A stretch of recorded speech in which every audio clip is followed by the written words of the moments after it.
Hey everyone, welcome back to the channel. Today we're going to be flying first class on an American Airlines Embraer 175 from Myrtle Beach International Airport to Reagan National Airport in Washington, D.C.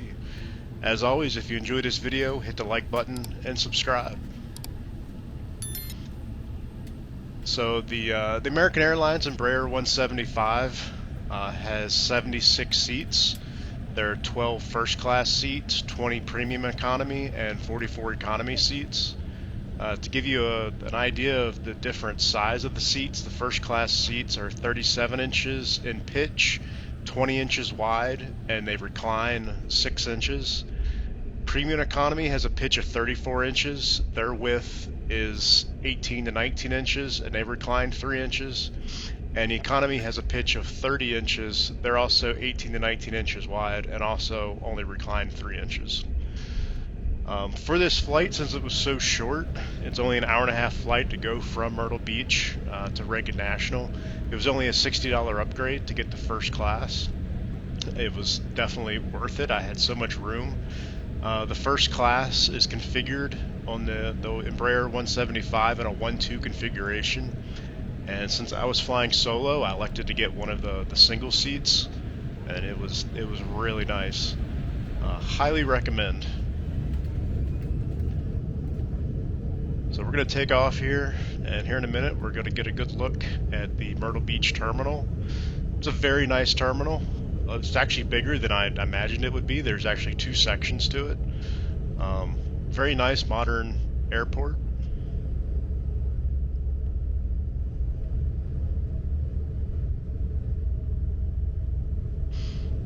There it goes. There's the main terminal for Myrtle Beach.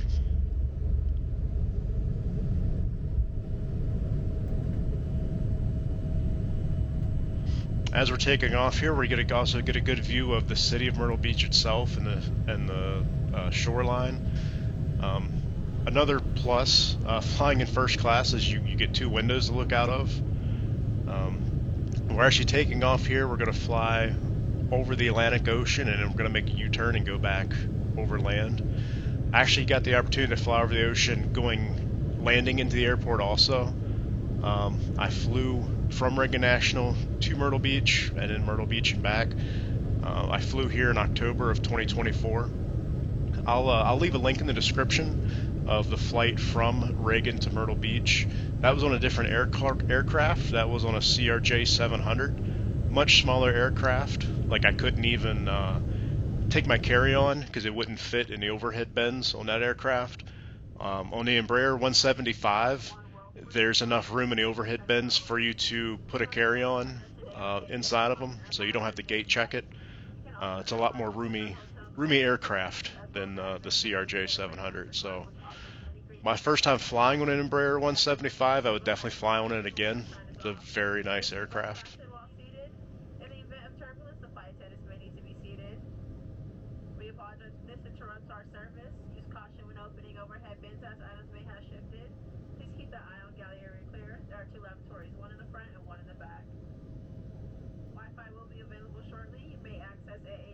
So this flight did have Wi-Fi available on it. I wouldn't really recommend buying Wi-Fi on a flight this short because they don't turn it on until you get a cruising altitude. So like right now as we're flying over the Atlantic here and getting ready to make a U-turn, we're not at cruising altitude yet. So they don't turn the Wi-Fi on. And literally while we were at cruising altitude, it only lasted maybe like 25 minutes. So I wouldn't recommend getting the Wi-Fi. It would only be usable for a very short amount of time.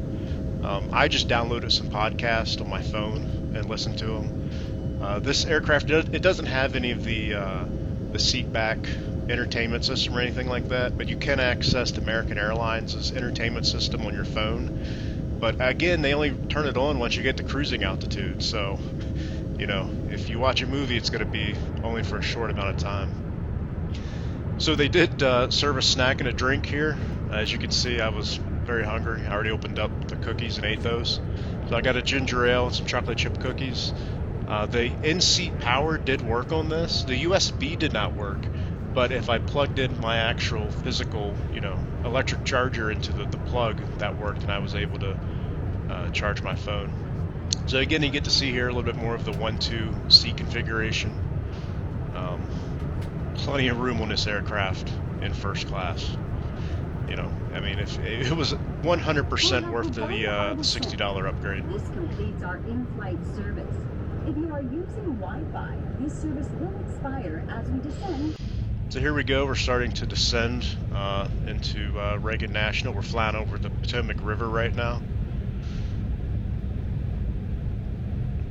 So here in a minute, we're going to make a left-hand turn. What you see here is the city of Alexandria, Virginia. If you sit on the left side of the aircraft when you're flying in on this route, you'll see Alexandria. If you're on the right side of the aircraft, you'll get to see Washington, D.C.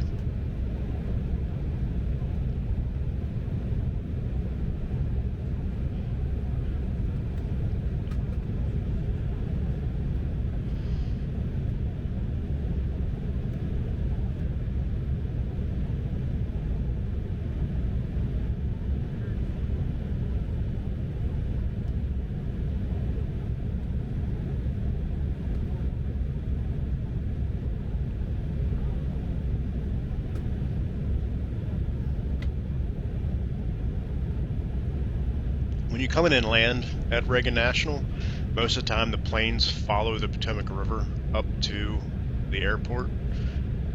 So right now, you know, for miles here, we're just flying over the river. There are 2 runways at Reagan National, runway 1 and runway 33. We're going to land on runway 33. As we come in here, you'll be able to see runway 1 and the main terminal.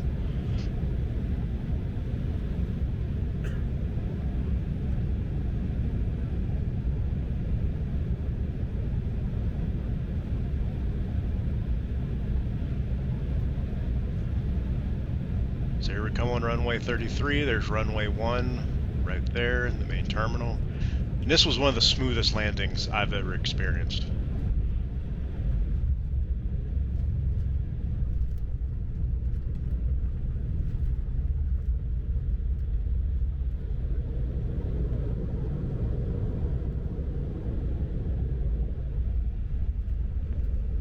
A far cry from when I landed in Myrtle Beach.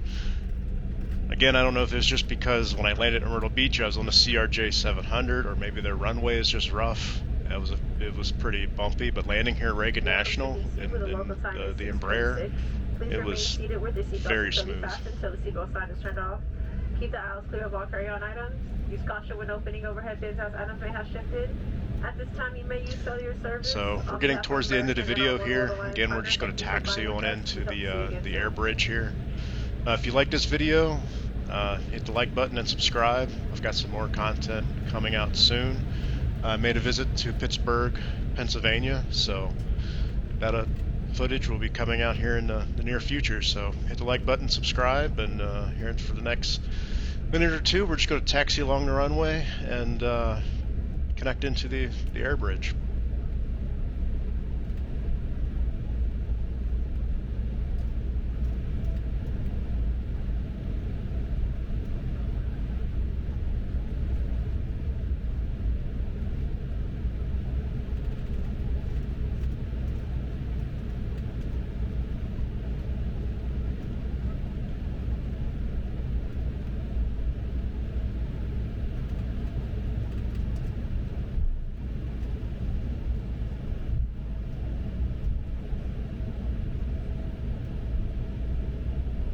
Also, this was kind of my first time flying in and out of Reagan National. Actually, Myrtle Beach Airport was nicer inside than Reagan National. I was a little surprised. Reagan National definitely needs a bit of a refurb inside. A lot of the seats you set at the gates are ripped and torn, and it's, I mean, I know it's a high-use airport, but it has seen some better days. It definitely needs a renovation inside. Not quite as nice as Myrtle Beach.